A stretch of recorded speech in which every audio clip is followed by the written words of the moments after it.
Hello and welcome to another episode of the Energy Unwrapped podcast. A quick apology before we start. We had a few issues with the online recording, so the quality is not quite as good as I'd hoped. But the conversation was too good not to share. My guest today is Aadil from Heat Geek, and we were looking at the full Heat Geek heat pump offering. That's quite a mouthful. From first inquiry through to design, installation and aftercare. If by the end of the episode you think a Heat Geek heat pump might be right for you, I'll leave my referral link in the show notes. You will not pay anything extra, but I may receive a small commission which helps support the channel, so thank you. This episode will also form part of my trusted heat pump installer directory, which I'll link to in the show notes. And do stay until the end because Aadil delivers what might be the best line of the whole episode, and I quote, "Because this is the time this country and the rest of the heated north will move from burning dinosaur juice in an explosion box to using the power of the sun to heat their homes and their water." I love that. Right, let's get into the episode.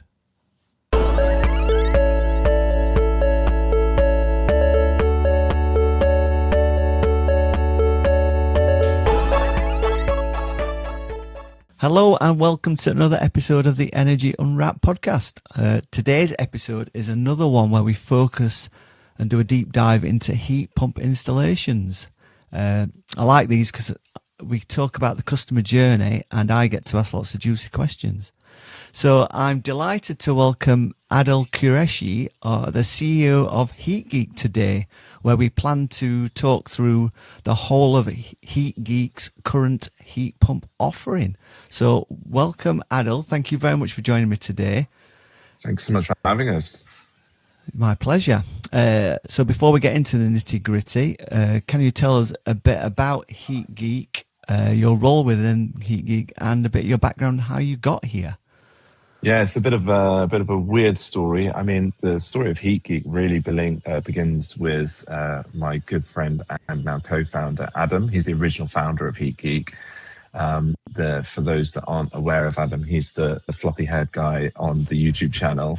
Adam was a heating engineer, has been pretty much all his life. He's run a series of ever-scaling and more successful businesses. And in sort of the latter stages of his career before I met him, he noticed there was a big gap in the knowledge that was being not just practiced by engineers, but sort of taught to engineers, that the materials, the content of the courses was either very, very highly academic or very, very practically focused. And the practical stuff just missed out a huge amount of the reality of what it takes to put energy into a home, keep it there, and do so in an efficient and cost-effective manner. So Adam set up Heat Geek along with a bunch of other members of our very beautiful community. And it snowballed from a sort of community organization and a sort of learning platform into the mega brand that obviously it is today, via Adam sort of putting the content down into YouTube videos. And so if you scroll right back to the start of the channel, you'll see Adam in his bedroom talking about mass flow rate and pressure loss and the very fundamentals of heating system design theory that had basically been overlooked for decades, fundamentally because we've had cheap Russian gas to run our boilers on, and so it doesn't really matter how efficient your system is. He grew the YouTube channel into the courses, which were heralded at the time and continue to be the benchmark for the sort of mastery of heating system design theory and some of that practice side. And, those courses and the YouTube channel was when I sort of came across Adam. And my background is very different. I come from background in big tech. I work for very, very large tech companies doing various strategy and innovation and sort of tech roles, all very buzzword BS roles, basically. And essentially what happened is during COVID, I woke up one day going, what am I actually doing with my life? I'm just selling phones, essentially. And do I want to do something more impactful? And so it was at that time that I'd also started a home renovation, a journey which I think many of your listeners will have gone through. And put it bluntly, I tried to buy a heat pump and failed. And like any self-respecting, egotistical future founder, I rage quit my job and decided to fix the problem that I'd encountered.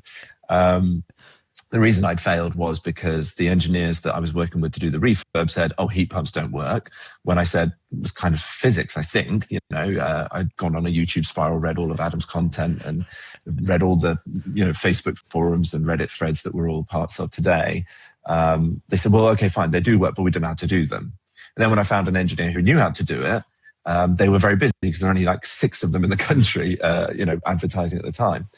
So, that really brings the point when Adam and I met. I stalked him and sort of found him at the Everything Electric, not in a legal sense stalked him, in a more of like a collegiate sense stalked him, and sort of marched up to him at Everything Electric in 22 and said, "Look, what you've got here is the answer." Because the more I dug into the problem, it was all about the knowledge and in the engineering supply chain that was fundamentally required to do this thing. And that is the knowledge and the hearts and the minds of the engineers in the hearts of the communities that they serve.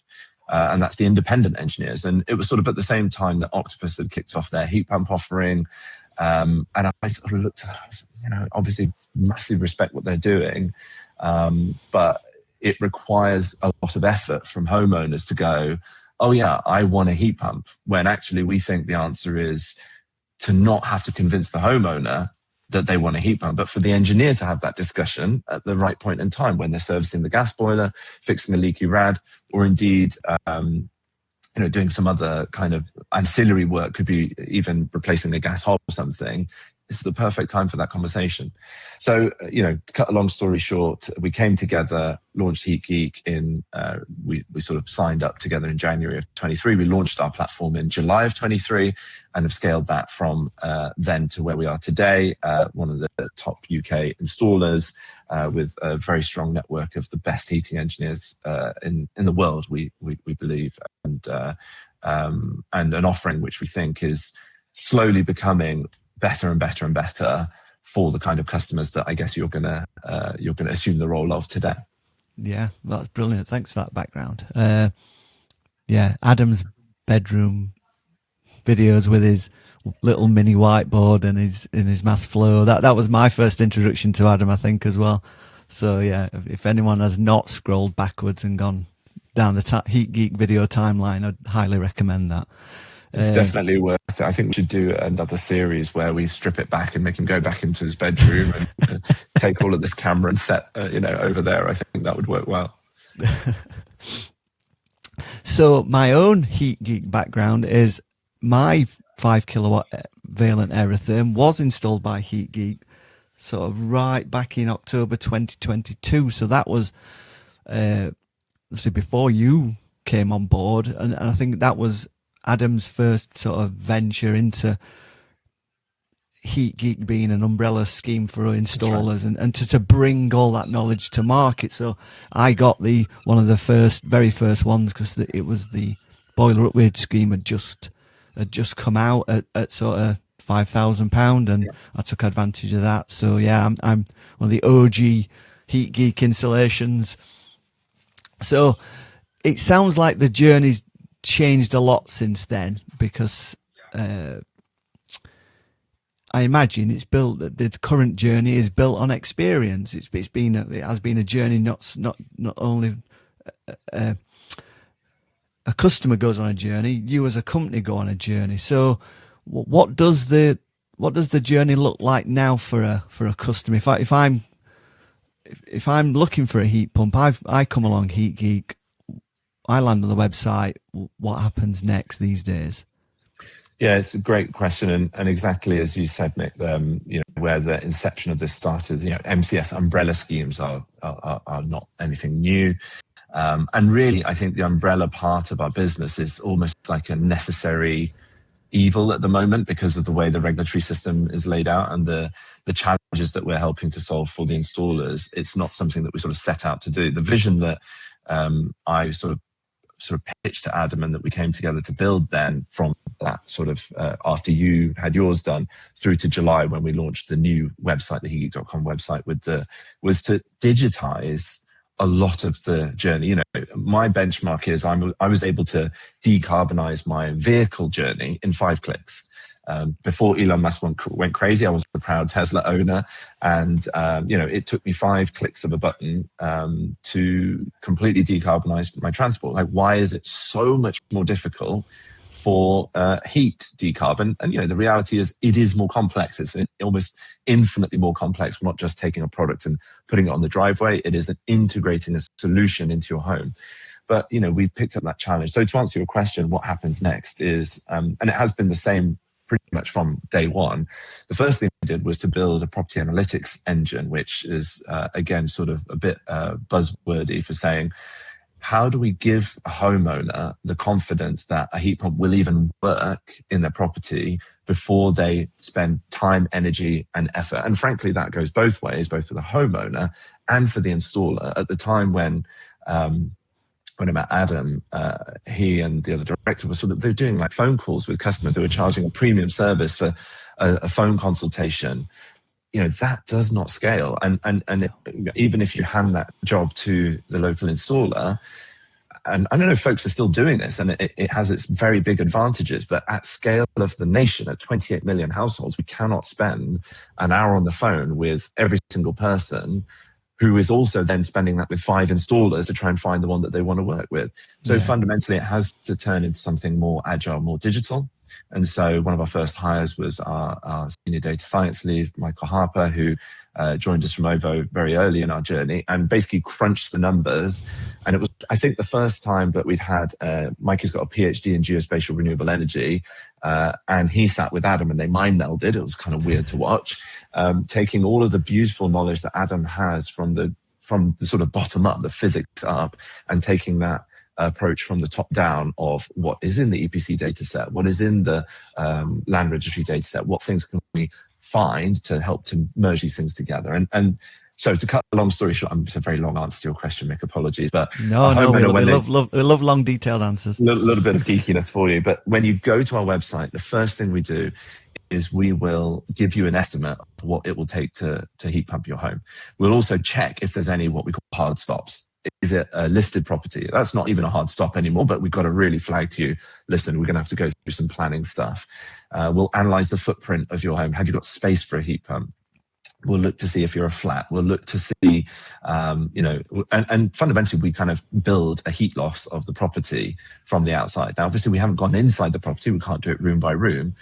But the beautiful thing, and we'll come back to this, I guess, right at the end of the journey, is we're taking all the data we've ever gathered and looping it back round into this first moment. So you may see that your home gets ever different and closer because the system is learning from the properties that we've done nearby, or the properties or new data that we've sort of uncovered or unveiled as the volume of data that we have gets larger.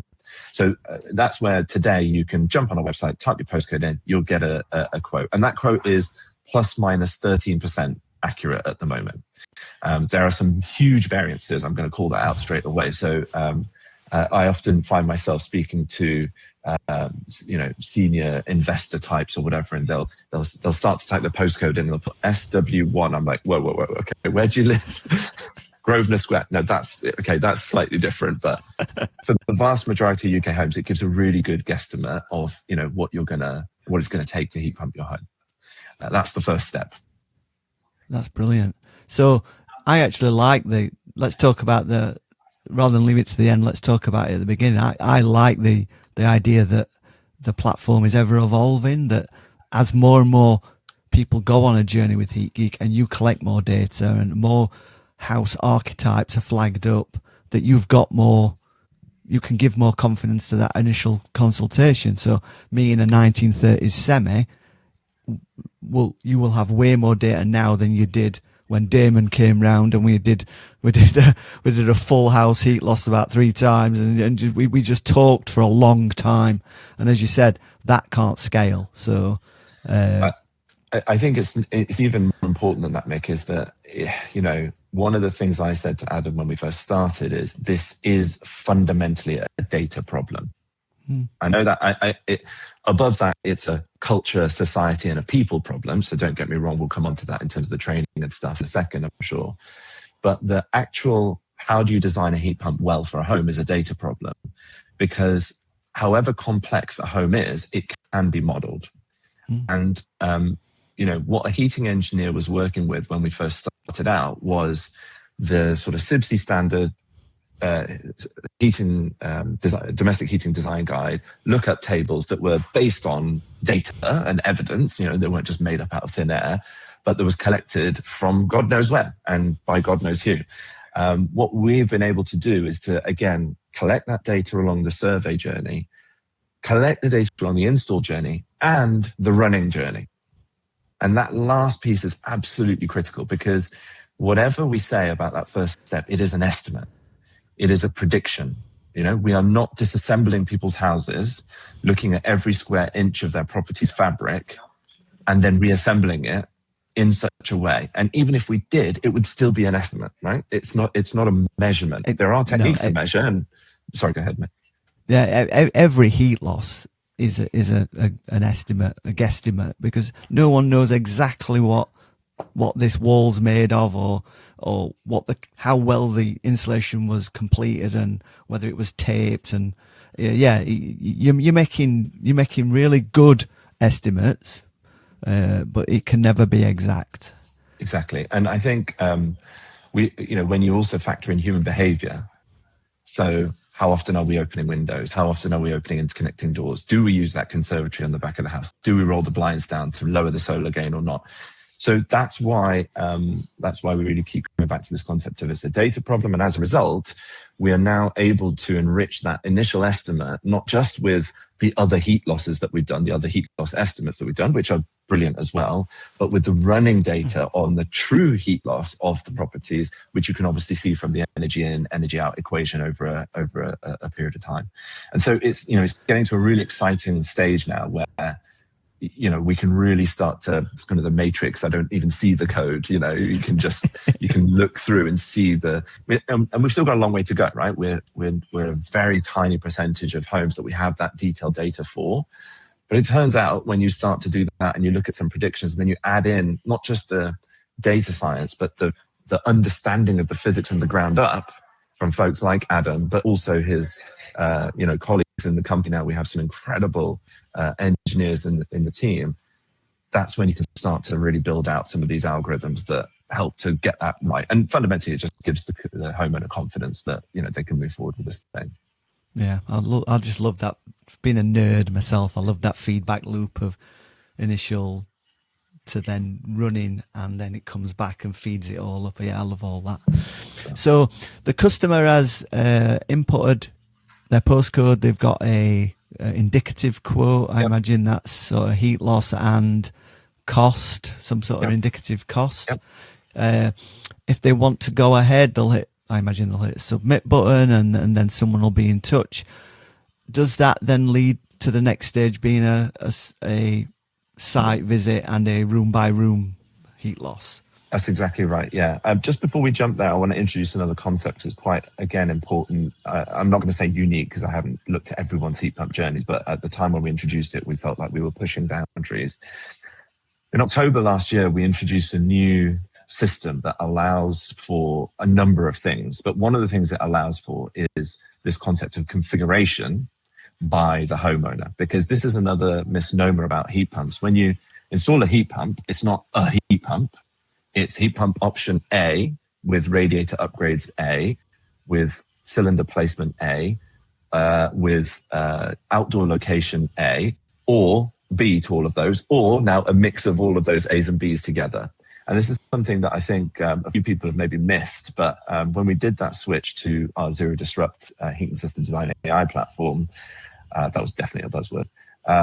We introduced on the website that concept that the homeowner is actually configuring their install, and they are making active choices about how much they want to spend up front based on not just efficiency, but also convenience for them. Do you want the heat pump there, or do you want it there? And this idea that it costs X to install a heat pump in a home is a complete misnomer. That's not true.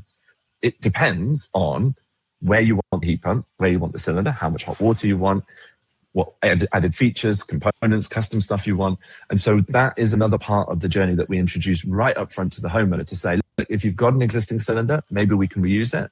You're not going to pay for a new cylinder. If you would like, now's a perfect time to upgrade that cylinder, go for an unvented, higher pressure, better efficiency, and maybe the old one's a bit sketchy. It'll be a better time to change it. So that's another piece that we'll come back to later in the journey. I just wanted to touch on that first. I was going to ask you about that, 'cause I sort of call it like almost showing my age here, watching Antiques Roadshow, like a basic, better, best. Sort of, you get to you can choose up front, sort of how much disruption you want, how much you want to spend up front, and the running costs will benefit from that. But maybe we can get into into that. But I like it that it's up front and that you, like say, you're not just being said, here is your option, take it or leave it. There's some choice right up front about, because different people have different wants and needs. They may just want a heat pump at the lowest price, and running costs can be what they are,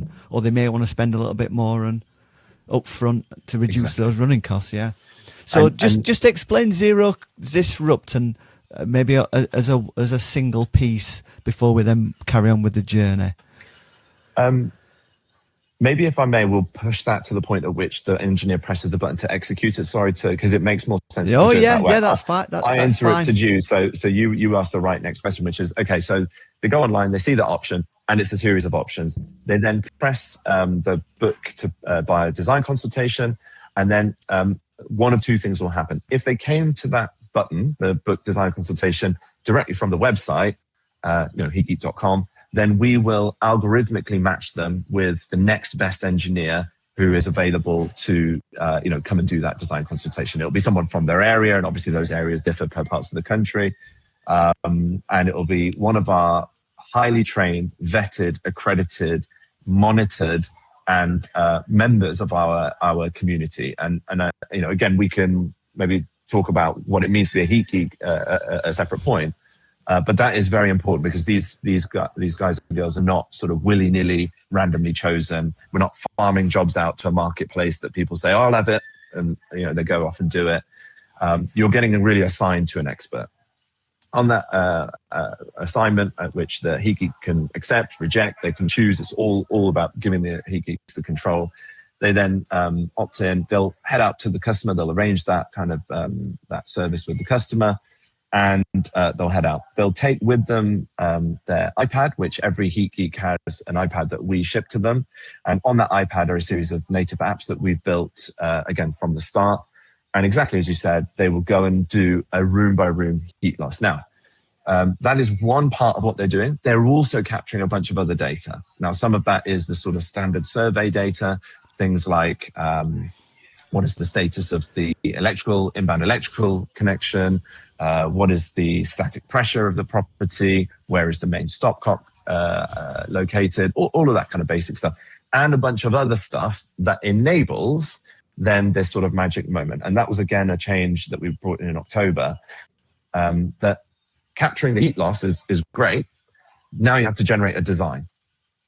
And what we introduced was Zero Disrupt, to your prior question. Zero Disrupt is a heating system design AI. And essentially what it does is it builds a series of designs that any human could build, any one of them, but it would probably take them, I don't know, a fast engineer, half an hour with some good software.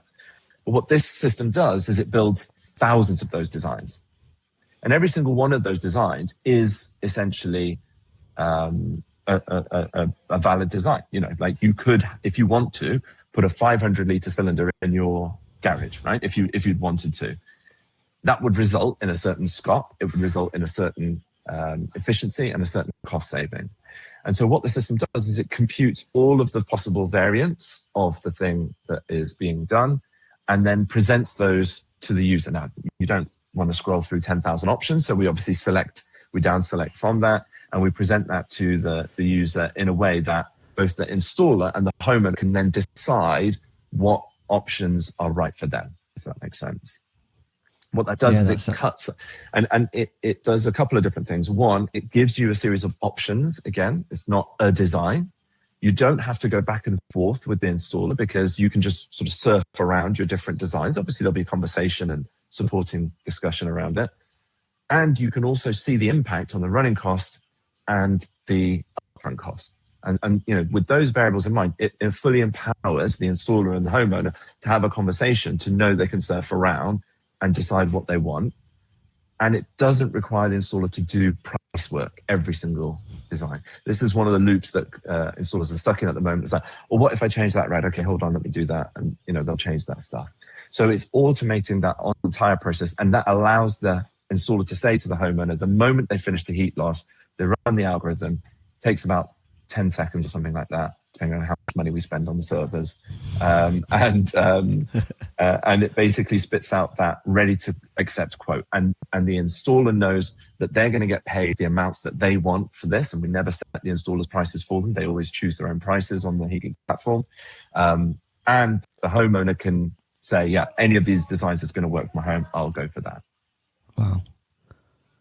That's brilliant. So just rolling back a bit to the iPad and the scanning, that's LiDAR, so they go around and there's no like old school tape measures and sort of laser measures and things. It's all through the iPad. It detects walls and windows and sort of creates that room by room heat loss.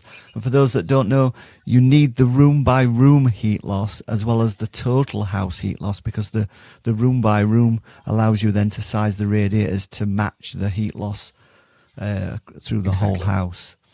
Exactly, yeah. We did until, I don't remember how long it's been now, maybe about 4 months ago, did still need tape measures to measure the rads. We've now got a feature that does that using a machine learning algorithm. So as you're scanning, it will pick up the rads, the dimensions, it will try and get the output right and stuff, and it will match the radiator to our radiator database, which is always learning from the prior installs that it's seen as well. That's brilliant.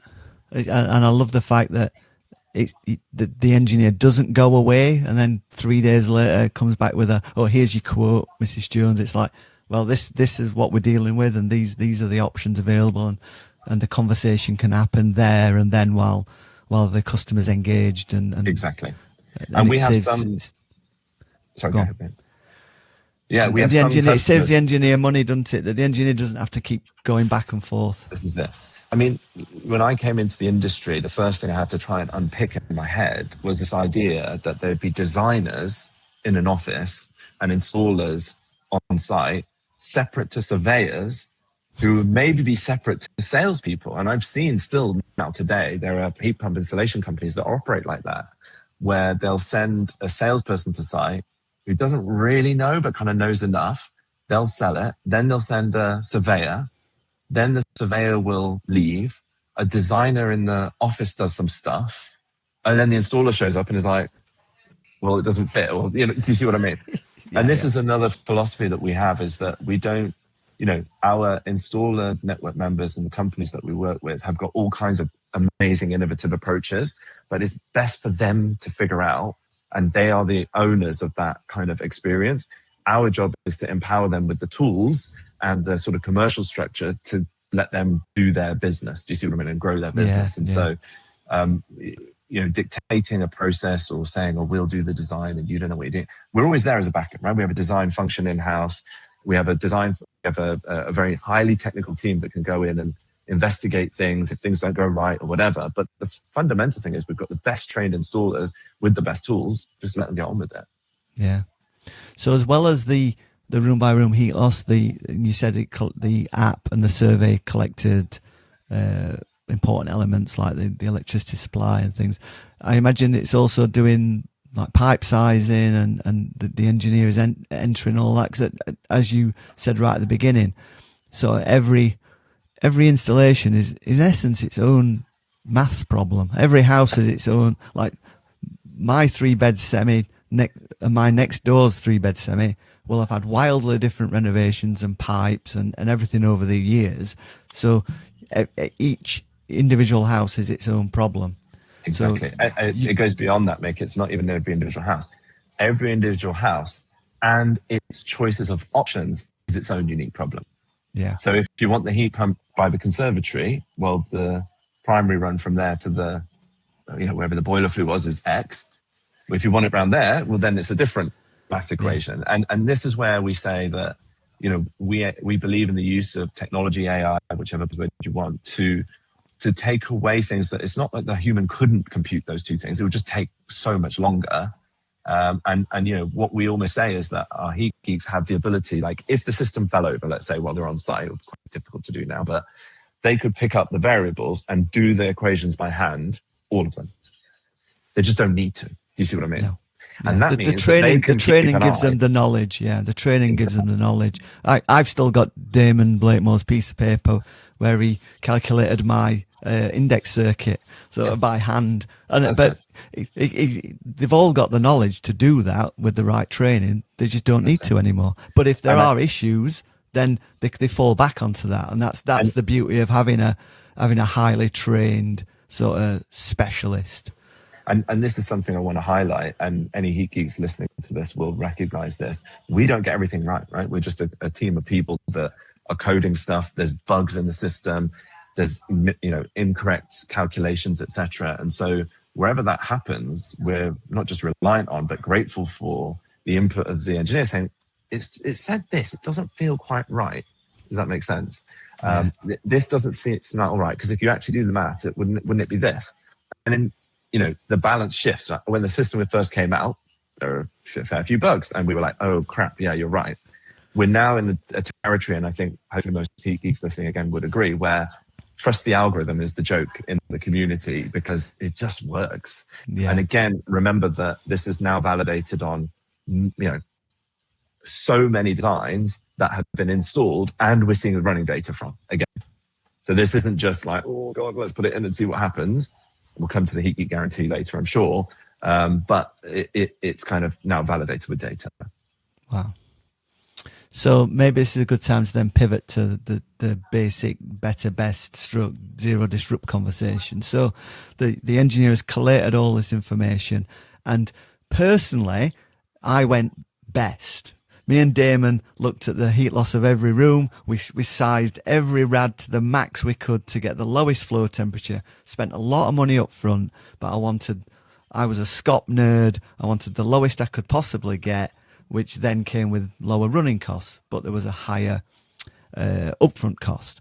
And by the sounds of the conversations you have with, or the engineer has with the customer, is you have that slider of being able to say, do almost as little as possible, take the boiler out, put the heat pump in. We might even be able to use your existing cylinder.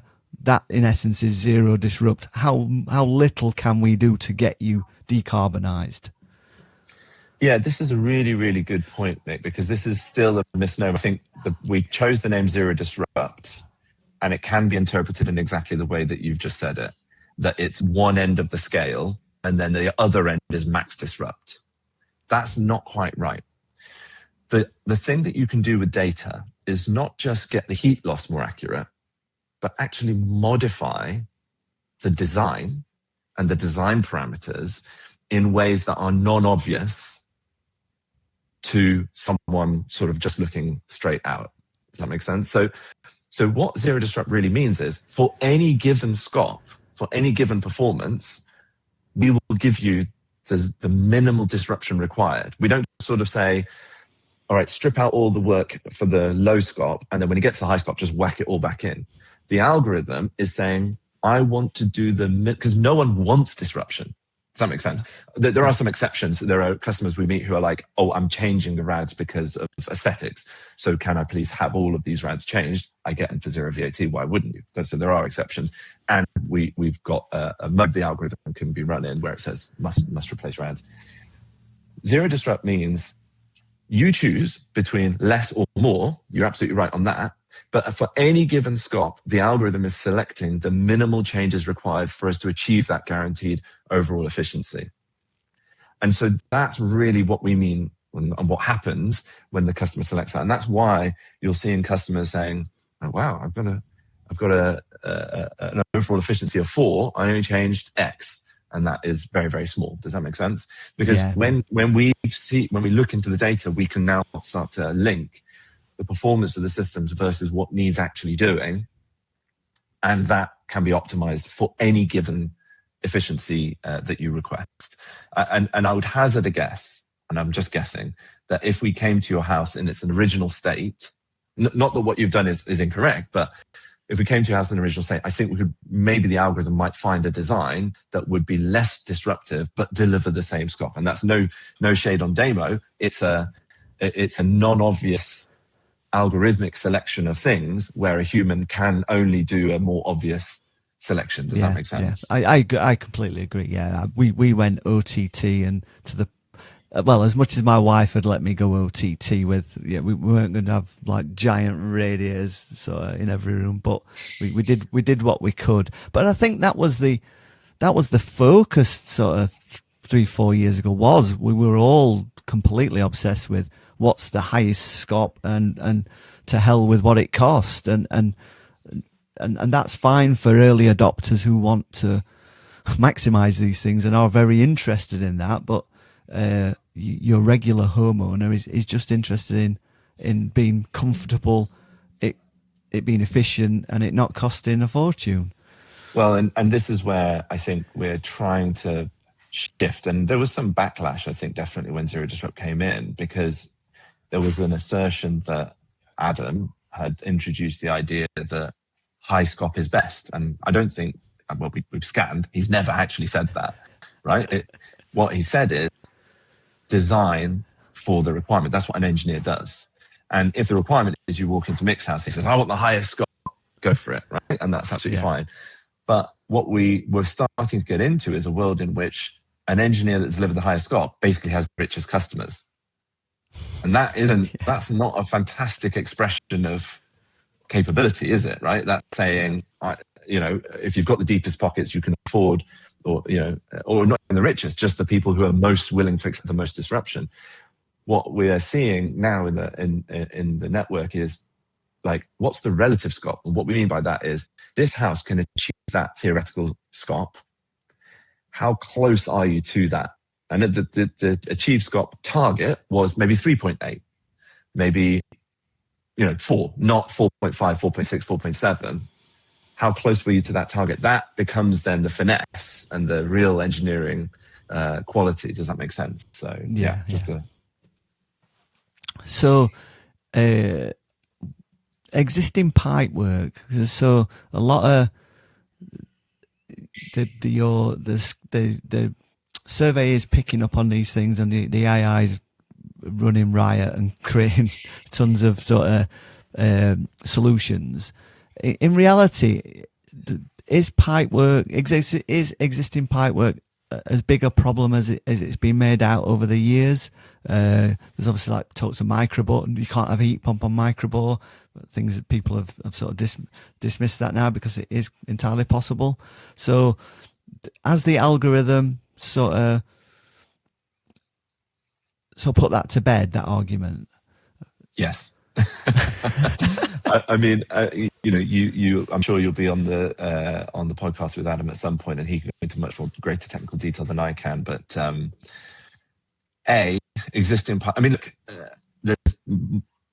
if we ask the question, should one replace existing pipework? You're actually asking multiple questions, right?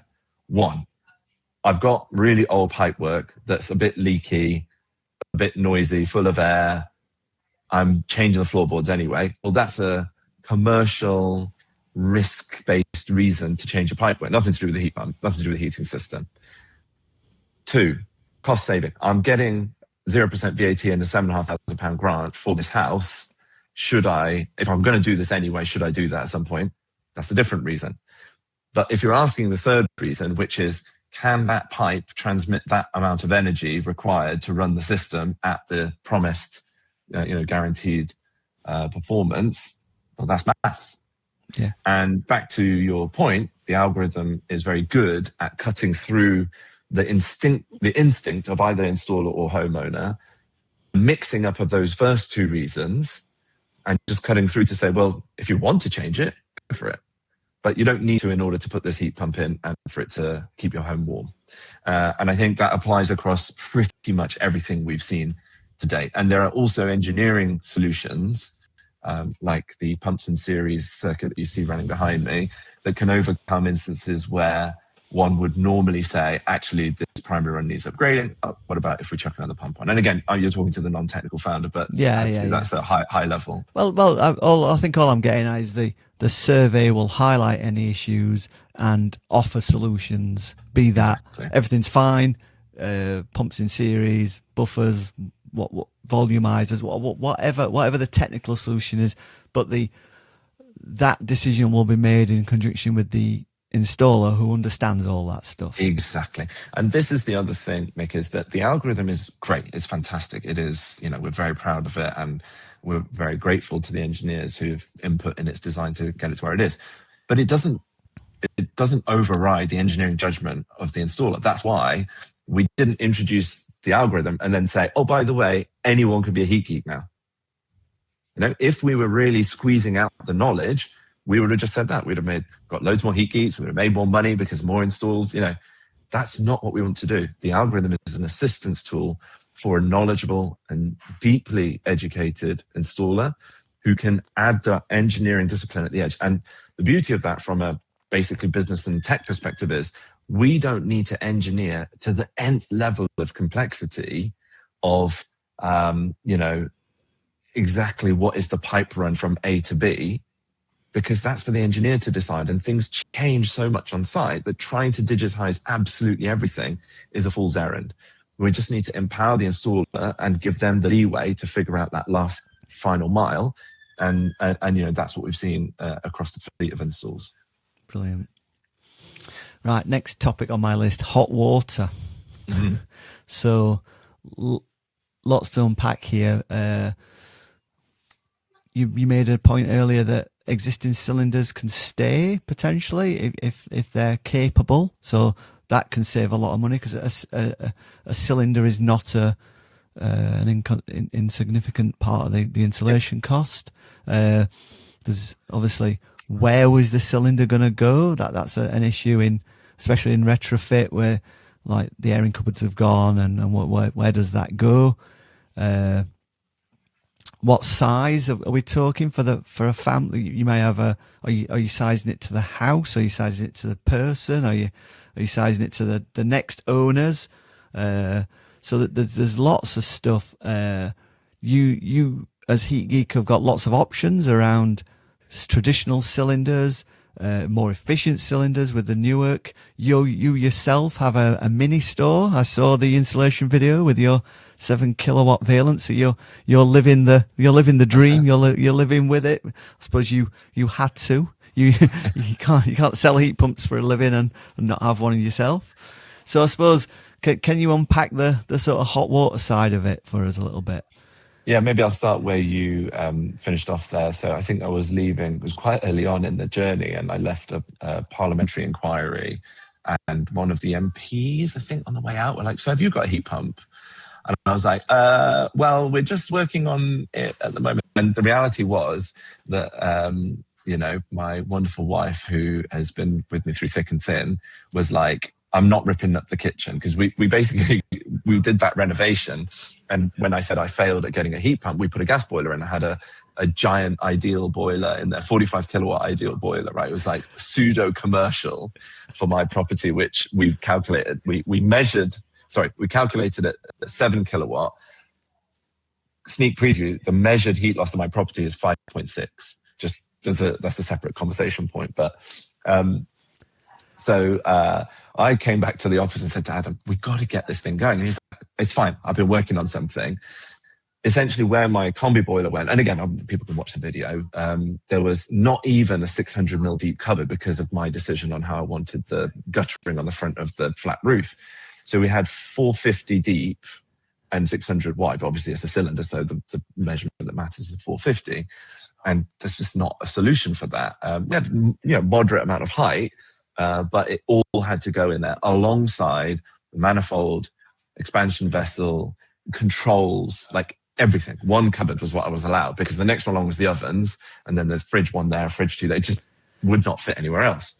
So Adam said, don't worry, I'll sort this out. And then he unveiled this thing, and that's the mini store essentially. I want to be clear, because you said we have access to that product that's manufactured by Newark. They put out onto the open market. Anyone can fit those. And I believe, I'm pretty sure James Law posted a picture of a British Gas installation with a mini store, etc. When Adam came up with that, I said to him, well, if this is so great, why has no one done it before? And it was like the video I think he did on grandma cutting sausages in a pan. It's like, just because we've always done it the other way. Yeah. We've always said, well, heat pump cylinder is a heat pump cylinder. And because the new build market was the largest drawer of heat pump cylinders, you had the space, just stick it into it. So that mini store innovation has been incredible. It's helped so many homeowners who would otherwise not be able to do it. There are engineering judgments and homeowner trade-offs between the two options. And, we followed the regulations to the letter, which is to size for occupancy to a certain litres per occupant, times by work with the space that you've got. Do you see what I mean? And so if it is physically not possible, then that is in the guidance that we do the best we can. And for the majority of customers, even the tiniest mini store is working absolutely fine. You wouldn't put it in a 5-bedroom house with 6 occupants or adult occupants, or you would, but you'd expect the performance to be there therefore. But again, it's not as simple as 60 litre does this. Okay, 60 litre combined with which heat pump? If it's a 12 kilowatt, even in the peak of winter, you can basically recharge that cylinder upon usage, depending on the flow rate. It's all about engineering. It's all about the maths. And so that's being applied by the algorithm as well, giving choices and options, including but not limited to keeping an existing cylinder. If we walk into houses with brand new mega flows, or it's just ridiculous to change that. We calculate the efficiency drop as a result and bake that into the efficiency guarantee, and so the customer gets the protection that they need to know they're not going to be completely paying over the odds to run their hot water cycles. Yeah, there's no point stripping out a brand new cylinder to get a slightly better hot water cup. It's crazy. So has Mrs. Qureshi ever shouted at you about the mini store? Has all been good? No, marital bliss. It has been absolutely great, and I think it's that moment, isn't there, when you're like, we put it in the YouTube thumbnail, have I ruined my life? And that was literally what I felt, because there's no going back. Once Wes had taken the boiler off the wall and I came back and it was in the garden, I was like, this is it. There's no going back, I've been... Visit a heat pump is an incredible idea. Similar platforms like it, incredible idea, because when you meet a heat pump owner, and it's very difficult for me to separate the two when I speak to people, because I am running a business and as a heat pump owner. But as a heat pump owner, I just couldn't be happier. Our water pressure, my parents stayed at the weekend, and they're like, we always forget how good your water pressure is compared to what it was, because it's not going through a combi boiler. London water pressure is crap anyway. Pipe it through a combi boiler and then go up to the 3rd floor where our shower is. It was rubbish. Yes, it was continuously heated, but what's better, to have a well-timed mini store, giving much better water pressure, or a dribbly shower. And I'll need to look it up, but my cop on or scop on the hot water is insane. It's like up at 3. Wow. It's performed so much better than we thought it would. So yeah, no complaints. Brilliant. So just going back to the survey then, all these options are available to the customer and shown on the sort of iPad and yep. with the engineer about, well, we've got this space, you can have these, you haven't got this space, this is an option. So there's options for everyone. And again, it's that sliding scale of least disruption or cost or whatever the customer wants, and in judgment with the engineer. Exactly. And, frequently the engineers will also do custom tasks. They'll add, we'll do a water softener with it, or, as I mentioned, change a radiator that doesn't need changing, but because they want to change it, all that kind of stuff is added. And then it's shown to the homeowner on the iPad in the moment, and at the same time emailed to the homeowner. And then, they can't sort of check out on the iPad. The homeowner will always go to the their phone or desktop to sort of do the checkout. We've had a few customers that have done it in the moment, and I've said, this is great, I want to go ahead, just give me a sec, log on to their iPad or their website, or just get it on their phone, pay a deposit, done. And then the journey moves forward. Brilliant. So you've got a Vaillant, I've got a Vaillant, and Heat Geek have primarily been a sort of Vaillant shop, for want of a better word. And is that still the case, or does the algorithm select are different brands available, or is that down to the installer, or what's that look like at the moment? Yeah, so we select the brands, and again, we're doing that on a sort of a long-term aggregated basis. So it's not to discredit any other manufacturer, that people are doing some awesome stuff in the heat pump land, but we're looking at a long-term, not just in terms of our sort of future, but the future of that heat pump. What's the service proposition? How connected are we with the service organization? And what's the availability of spares? Where's the manufacturing coming from in terms of supply and demand changes? Where are the chips coming from that go behind? So we're doing this like quite a multivariate analysis, and that's led to us being an incredible partner with Vaillant for this whole entire period. We're very proud of our partnership with them. The heat pumps are amazing. They work fantastically well. The service is great. And the company is great because we work with them as we've grown. And as we develop, we'll be looking at other stuff as well. And we'll continue to keep an eye on what's out there that can. Vaillant's also got the API, and the heat pumps are internet connected with the gateway, so you're able to then pull the data directly back from those heat pumps, which then forms that loop. That's it. Information loop. That was a critical part to the entire architecture, is that when we first got into this, we had to make this decision, okay, what heat pumps we're going to fit. And Adam said, I said to Adam, you deal with the physics side, like whatever, but it has to have an API with this level of data and insight. And the Vaillant API offers that, as do other manufacturers. And so we won't install a heat pump that's not connected, because it removes too much ability for us to, for instance, offer the performance guarantee, to do that data aggregation, to understand and learn from the install, and to fundamentally help the customer in times when things aren't right. The ability to zoom in and see what's actually going on remotely and offer a quick fix, or even execute something with a push to the heat pump is absolutely critical. And I'm a deep believer in this sort of, we're going through an energy source transition. And it's the same as flat screen TVs. We did CRT to flat screen, and analog to digital. It's the same here. We're going from gas to electricity as the fuel source, and we're going from unconnected to connected and digital. And it's not that you can't have a connected boiler. I'm just saying that the vast majority of them are not. Yeah. Right, let's pivot onto the Heat Geek network then. So things have definitely changed over the years. So you mentioned when Adam first started the training, and it's awakening and mastering are the two major courses. It almost felt like anyone that completed that training could call themselves a Heat Geek. I actually passed both those courses. I've done them, passed them. I've never bent a piece of copper in my life, but I could have easily ended up on the Heat Geek installer map back in the day. And I suppose that became a bit of a problem, because anyone that went on those courses could stick a Heat Geek badge on their van or on their website, and whilst the training was top notch, you almost lost control of these people. They were claiming to be Heat Geeks, but it seemed then there was a pivot change. I can't remember exactly when that happened, but it almost became, right, we need to bring this all back in, and it needs to be a different thing. Being a Heat Geek needs to be a different thing. Yeah, you're absolutely right. And I think right from the beginning, Adam was very clear that, for instance, it wasn't just about the knowledge. We assess Heat Geeks on 3 criteria: knowledge, behavior, and skills. And you could be amazing at 2 of those and terrible at 1. For instance, you could be an incredibly knowledgeable installer. You can be terrible at one part of one of those. You can be incredibly knowledgeable.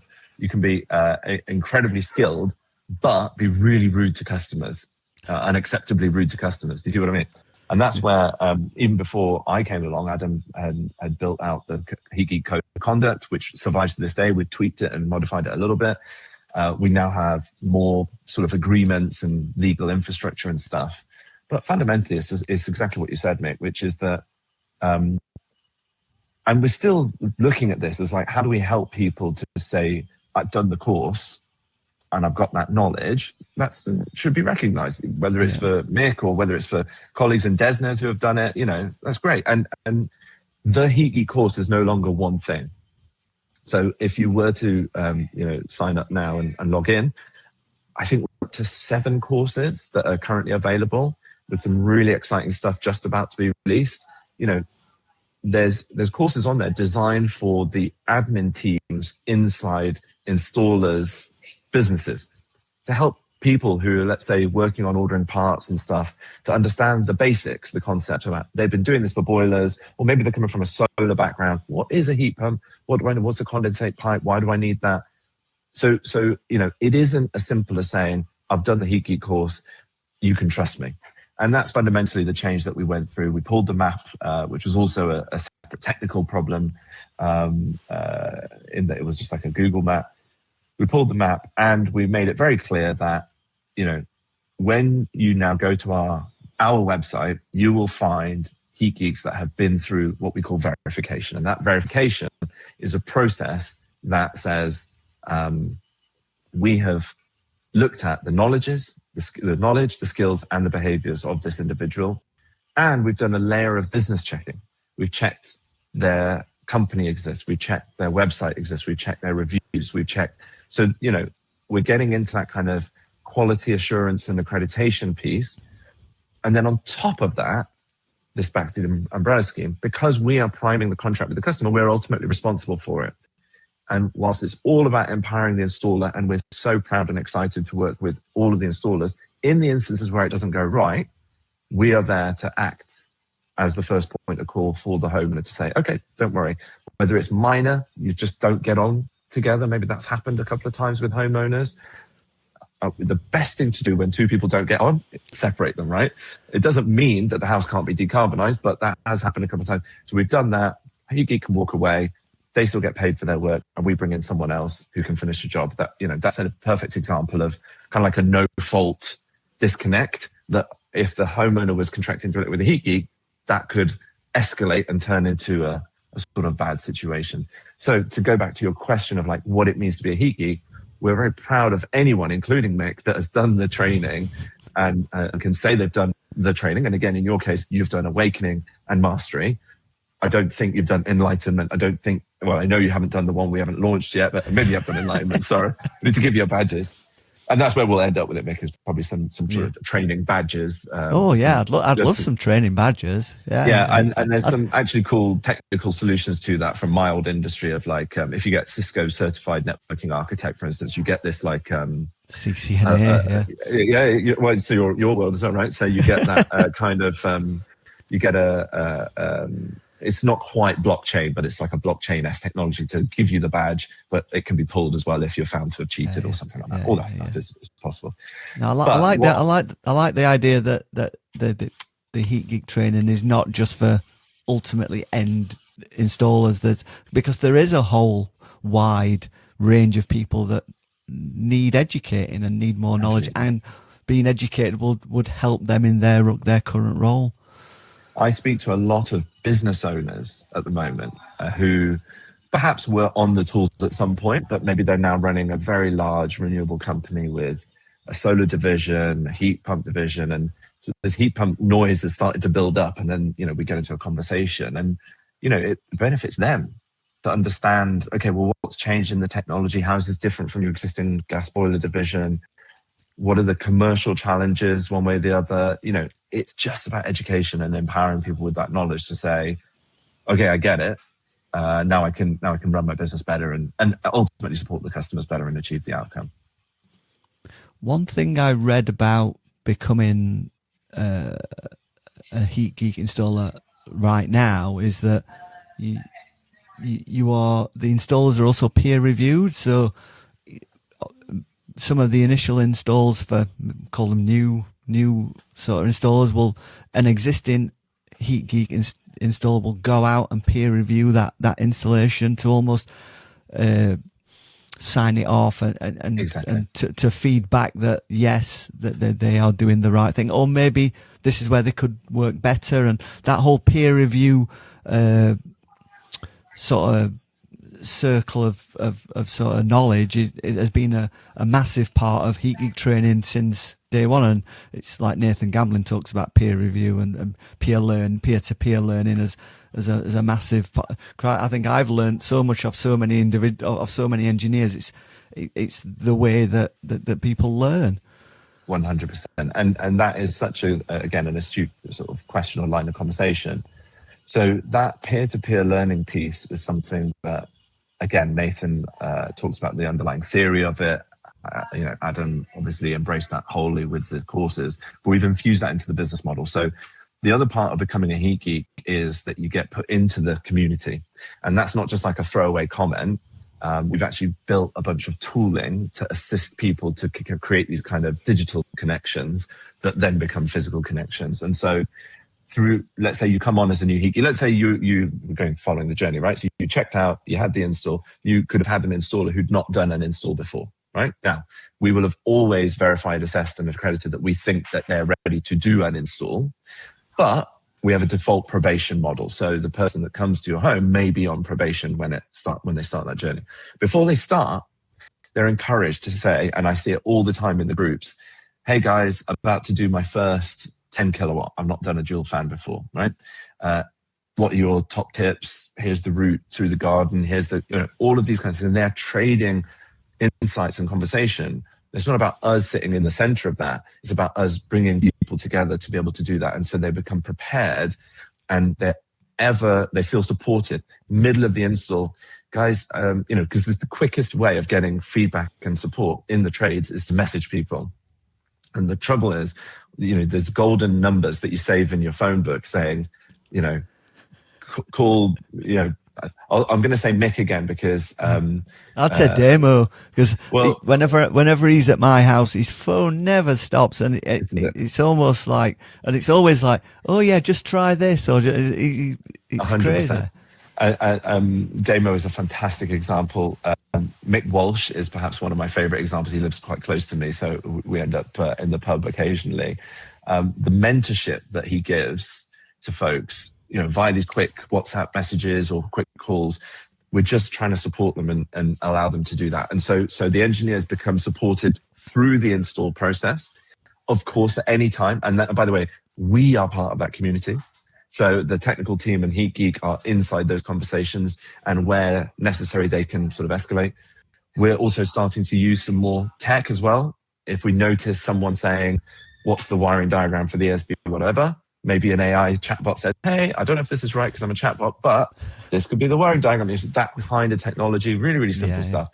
But it creates that peer-to-peer knowledge environment that is then formalized by the fact that no Heat Geek's jobs will ever go unseen by a peer and us in the office, either remotely or physically, until we're confident that they have got the practices correct. And then and here's the thing, Mick, like, I don't think anyone's ever had that peer review and walked away with anything other than, you could look at this, or how about this, or, that D2 cage, you could have screwed it on a bit. Do you see what I mean? Yeah. And Jim Lacey, a wonderful human being, an installer up in Coventry area, recently put a picture on LinkedIn, I think, of an install he'd gone to sort of peer review, where the installer in question, I forget the name, which is terrible, it's a newer installer, had white rendered wall, white trunking, white clips, and they painted the screws white so that there wasn't this sort of dot of steel or galvanized steel or whatever. So that kind of thing. And then that example, the next day leaks into the community, and everyone's like, of course, go and buy a why haven't we been doing that? Why aren't we doing that? Yeah. Even for black ones, right? So it's a beautiful infusion of peer-to-peer knowledge sharing, quality assurance, and learning. We keep talking about these loops, right? It's a loop of that. And ironically, our community platform that we're about to launch. Some people are on it. It's called Loop. And so the engineers are on Loop because it's this loop of knowledge sharing, understanding, engagement, and driving that quality forward. And people that care about their own learning and will not take criticism badly. They'll take that on board and still learn from it. And this is the thing, is I think there's always been this environment in the trades of almost like two types of feedback. And Adam drew my attention to Gas Chat, which is a Facebook group quite early on. And, it's just a pit of sort of mudslinging. And it's the negative side of that peer-to-peer, which is where social media and those kind of forums can breed a negativity. But there's thousands of examples of great communities online where homeowners and installers can sort of engage and have it in a positive direction. That's basically what we're looking for. There are installers on the Heat Geek network that have done the training courses, gone through verification, who have installed 0 heat pumps until they got to our door. And I have no qualms about standing in front of anyone and saying that installer will be one of the highest quality installers, because it doesn't matter what box you connect the thing into. Obviously, you need to know how to do it and have the training and the engagement enablement. But if you're a skilled engineer that wants to learn, that wants to further yourself and better yourself, that engages with the community, you'll do an incredible job. And that's what we see time and time again, is that, and then the improvement level that folks go on, it is just amazing to see. One benefit of going with a Heat Geek through the platform is the Heat Geek guarantee, the performance guarantee, which you talked about earlier, alluded to earlier. Can you talk through what that is and what that means to the customer? Yeah, it's really simple, basically. I, again, was kind of shocked. If you line up all of the regulations and guidelines, it's a very paperwork-heavy industry we're in. And Mick, for your kind of interest, if we look left and right at the markets around the UK, we've launched in the Netherlands and we'll be starting doing installs there soon. It's not like that everywhere. The Netherlands is doing about double the number of heat pumps as us, with about half the number of homes at double the speed of growth. I mean, that's not quite right, but pretty good speed of growth. Yes, they do have a spark spread of 1.7 at the moment, so it kind of helps a little bit, but their subsidy is only 3,000 euros or not even. It depends on the model and size of heat pump. There's basically no paperwork. There's no MCS. There's no...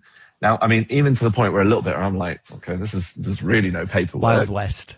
A little bit Wild West, but they don't have thousands of bad outcomes. It aligns to the culture they have. But going back to the paperwork, I said, well, all this paperwork, what's the actual outcome guarantee? I come from a corporate world where, Rolls-Royce will sell uptime of the engine, right? They don't say, here's the engine, off I go. They'll say, if you don't get 10,000 hours of uptime from this thing, you won't pay, or I'll pay you. That's the world that I live in. And I'm like, oh, great. There's all this paperwork. There must be a great way for a homeowner to be like, yay, I'm confident. No such thing, as you know, and as other commentators point out frequently. So again, very early on, Adam and I just sort of sat down. I was like, how can we correct this? And I'm 99% sure it was his idea. Well, why don't we just guarantee the overall efficiency? And this is another important point. We're not guaranteeing the SCOP. The SCOP of what? SCOP of the heating, SCOP of the hot water. We guarantee the blended efficiency of the system, right? So that's really the number that sits in front of your effective electricity cost that then equals the amount that you pay on your energy bills to run the heating, hot water. And so, again, it's data. So we calculate that, and then we put it into the commercial contract that says, look, sitting on top of the install that you've got, within certain reasonable constraints, if you go and smash the controls or set the set point to 26 degrees, obviously that changes the maths that we calculated at the outset. But if you adopt our control methodology and you behave like a normal person, then we will guarantee for the duration of this contract that if you dip below that over a SCOP, obviously a seasonal period, you can't do it after 10 days, although maybe we'll come back to that. we will do whatever it takes to get that system up to that efficiency. And for us, it's a very natural thing to do, because it's like, that's what we're delivering. Why would we not stand behind it? Does that make sense? Yeah. But it's only through the Heat Geek network and using your peer-reviewed, trially trained engineers that then you can guarantee that guarantee, because it's all about the knowledge, the design, and everything that you're providing. Exactly, because it sounds like a bit control freaky, but really, if you think about it the other way around, how could we guarantee an installer we don't know, equipment we don't know, installation practices we don't know, for a home we've never seen, for data we've never seen, within constraints we've never seen? It just doesn't make any sense. No insurer on the planet would accept that risk. And by the way, it would then become like an insurance product if we were to sort of try and do that outside, and that's a whole commercial endeavor. So yeah, it applies within the boundaries of the system that we've been talking to, which means homeowners need to come to heatgeek.com, or can use any of the sales tooling and the tooling that we give to the installer. So if you go to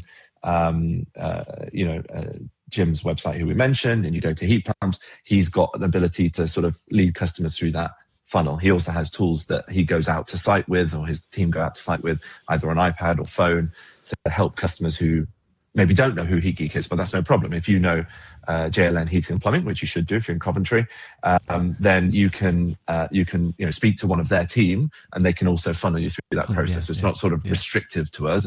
It's back to empowering the engineers. But that brings it under this commercial envelope. That means we can really be stringent with the quality and stand behind what we're saying, basically.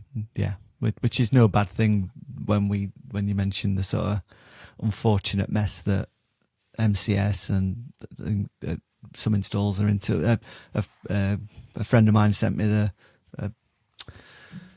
an article from, I think it was Financial Times or something. I think you were even quoted in it about a mess that some installs been in, and things. It's terrible that people can't get a guarantee. And why can't we get a guarantee to say, well, you're going to pay this money, this thing will work? It's just crazy. I think the challenge is twofold, right? I have sympathy for MCS, which folks might be surprised to hear me say. Without the infrastructure that I talked about, we know how many elbow joints went to Mick's neighbour's house, how many were supposed to go there, how long the pipe, the level of insight and knowledge that we have is what's required to underwrite the risk of things going wrong.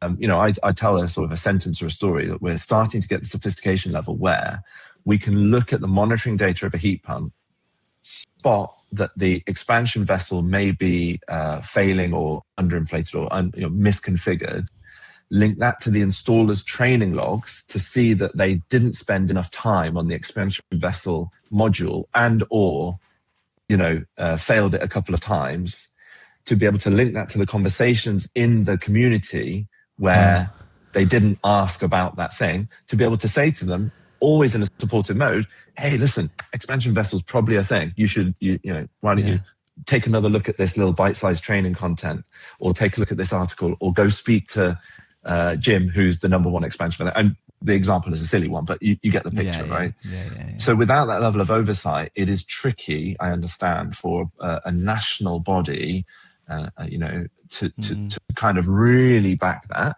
The redeveloped scheme, I will go on record as saying again, which I did do in the interviews for that article as well, I think makes a big step forward and starts to open up the door to truly insurance-backed guarantees. But, we're working with a market of risk. This is the reality. Behind the heat pump industry is the normal industry of finance and risk. And so, this is a conversation we're having at government levels, particularly in the context of the Warm Homes Plan and the ambitions we have there. It's where this nascent industry in the UK kind of is starting to come into the normal industry of banking, insurance, finance, and those two worlds are it's early days of them coming together. I think it will get constantly better, and that's the story that I think we should be telling to homeowners: is be careful, but don't stress. Like, the landscape today is really good. You are much more likely than not to get a great install from a great installer, whichever route you choose, whichever process you go through, whichever brand you choose today than 3 years ago. And I think that's going to get exponentially better. Yeah. I wasn't around at the time, but probably in the same way that when central heating was launched, I'm sure it was the same because, with a few exceptions, I don't think heating engineers are willingly doing bad jobs. No. I think it's a lack of empowerment and knowledge and an understanding of the impact of what they're doing versus what they're not doing. The classic photo of the back of the heat pump with the lagging, well, okay, but when do you have to do that normally? You don't do stuff outside if you're not done heat pumps. Yeah. So they don't probably get the backdrop of, okay, I should be doing it properly. Until you have that knowledge, then you look at it and you're like, this is insane. Of course. It's leaking heat, right? Yeah. But if you've never lagged anything, you never lagged primaries outside, why would you be obsessed by it? Do you see what I mean? Yeah. Maybe so cutting too much slack there. let's finish off the customer journey then. So the heat pump's been installed. There is then the handover and the commissioning, and then the handover is obviously a very important part of the journey. So I assume the Heat Geek installer will talk them through the system, controls, and all that sort of stuff. They're not just, there you go, it's installed, off we go. Absolutely. And that's part of the training, that's part of the code of conduct, that's part of the business process. The homeowner will physically sign on the iPad to say, yeah, I understand what I'm doing, all that kind of stuff. And we support the installer with a bunch of content digitally, emails. The guys are just recording a video very soon on even deeper knowledge on, hey, when you want to turn the temperature up, just think about this, and this is where your weather curve is set, etc. And part of that is also the connectivity to the, because we want the homeowner to be in control of, but grant permission to us to go and tap into the heat pump. That's all linked through as well at the same time. So is the customer given access to various learning materials and things as exactly. well? Yeah, so at the end of your journey, you'll sort of see a different view of the website, and that'll link to YouTube videos, embedded videos, obviously all your handover packs, all that kind of stuff. And we're constantly learning from what homeowners are like. What we actually do is we'll go and see where are the cases where homeowners phoned in and said, "Oh, my heat pump's not working." Cool, that'll be the phrase. Underneath the covers, it'll be something like they turned it off, or I know it's an extreme example, or they set the they did timer-based controls, right? Because we honestly don't believe in taking that control away from the customer and saying, "Don't worry, we got it." I don't think that works with technology. Although I'm an ex-Apple guy, I think it's better to empower the homeowner, but guide them and let them know, look, you probably don't need to touch it, but if you want to, you can play with this. That's fine. And also, we're watching the controls, and we'll send automated messaging to people, say, "Hey, looks like you changed your set point. Are you sure you want to do that? Watch this video on that kind of stuff." Yeah, brilliant. And I suppose the longer term support then is around servicing, and so it does that go back to the original installer, and does that or is that a Heat Geek thing, or is that with the original installer? And yeah, so we leave that to the Heat Geek. The customer could choose. They can also call, for instance, in this instance, Vaillant to say, "Hey, can I have a service contract with you?" Really, a service contract? I think maybe just servicing. But often, 9 times out of 10, the homeowner will engage with that installer to then pick up a service contract and get them back in. And I think that's the best way, because you've built a relationship. You know who the person is. They're there at the end of the phone when you need them. Brilliant. Yeah, it makes total sense that because that engineer knows your system, they installed it, so that they are absolutely the best place to sort of support that longer term. And it's the perfect example where I'm sure Heat Geeks would probably complain still, but we try and get out of the way as much as possible. Our job is to support, enable, empower, not to sort of disintermediate from that homeowner to install a relationship. That's the most critical thing. If someone's coming into your house, you don't really care what we think. We're there to help and support, but it's about how you get on and how you integrate with that local installer that you're building that relationship with again. Brilliant. I think we've done the whole journey there, unless there's anything you think we've missed there. No, I think that's all the way through to enjoying the company. I mean, look, we should maybe also just quickly mention if things go wrong. So, and that's, I mentioned it already, but super simply, there's kind of like 2 levels of support that the homeowner gets. It's like, for the vast majority of challenges, let's say post-commission issues or tweaks, they will be just quickly WhatsApping the installer, or they'll have a quick conversation. And indeed, if the installer needs to go out, they're still responsible for that system, so they will go and do any of those initial things. If that doesn't work, or the homeowner, again, sometimes breakdown in communication, or in the absolute worst case scenario, we think actually this installer is doing something that isn't right, that's when we can and do step in, and that sort of overarching commercial relationship and the performance guarantee kick in. And again, performance is one thing, but sort of just workmanship and finishing the job and getting things done. And I always say I have the unfortunate but fortunate job of speaking to customers where things haven't gone right. When you're doing as many installs as we are, like, not every single one goes right. Our job is, of course, to try and get it right first time, but it's not actually to not fail. It's to pick up the pieces when things go wrong. And so that's something that we spend a lot of time and energy and focus on. And it's a service really to the installers.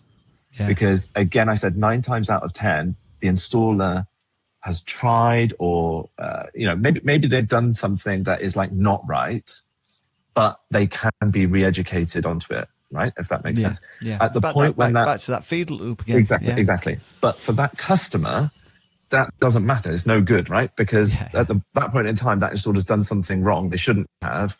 We need to get them out of the situation and plug someone else in. And that is, I think, a critical resource, of course, to the homeowner. Like, that means that they know that we're going to be there. I'm on the end of the phone physically speaking to them. They've got my number, they've got my email address to make things go right. But for that installer, they can walk away, lessons learned, and come back, right? Now, worst case scenario, if they don't learn the lessons, then they're out. Yeah. And we have and will do that. It's a vanishingly small number of Heat Geeks where that's happened. And in many cases, it's down to something completely unrelated, like a collapse of their business, financial trading, they want to move in a different direction, something like that, right?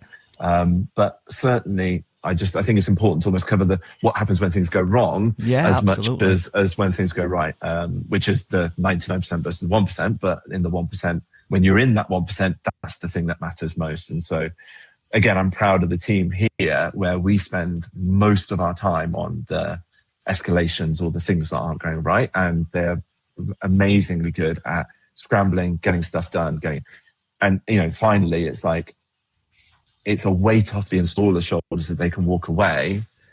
That job gets sorted, and they can learn and come back again stronger.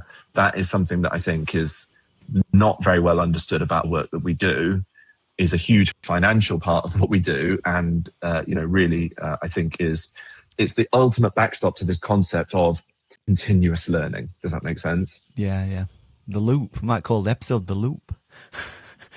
I think it's good. I think it's reassuring from a customer's point of view that, as well as having a trained and qualified installer and Heat Geek there, you actually got Heat Geek as a backstop in case something does go wrong. So I think that's very reassuring. So absolutely, I think that's a great place to leave it, Aadil. Thank you so much for your time. I've thoroughly enjoyed it, and hopefully the listeners will get some value out of this, and will consider Heat Geek for their heat pump if they are considering one. Absolutely. And I think what I'm excited by, Mick, and thank you for the time today, is we're on a real, it feels like we've passed a turning point. It's an unfortunate trigger, which is a war, which is never a good trigger for anything, and we hope that those things don't ever happen. But the impact of the latest Middle East conflict, all of this, we are working at 100 miles an hour, because this is the time this country and the rest of the heated north will move from burning dinosaur juice in an explosion box to using the power of the sun to heat their homes and use the hot water. And we're super excited to be a part of that. And thank you for all the work that you do to highlight, what everyone's doing and what things people should think about. Brilliant. That's great, Aadil. Thank you so much for your time. I'll speak to you soon.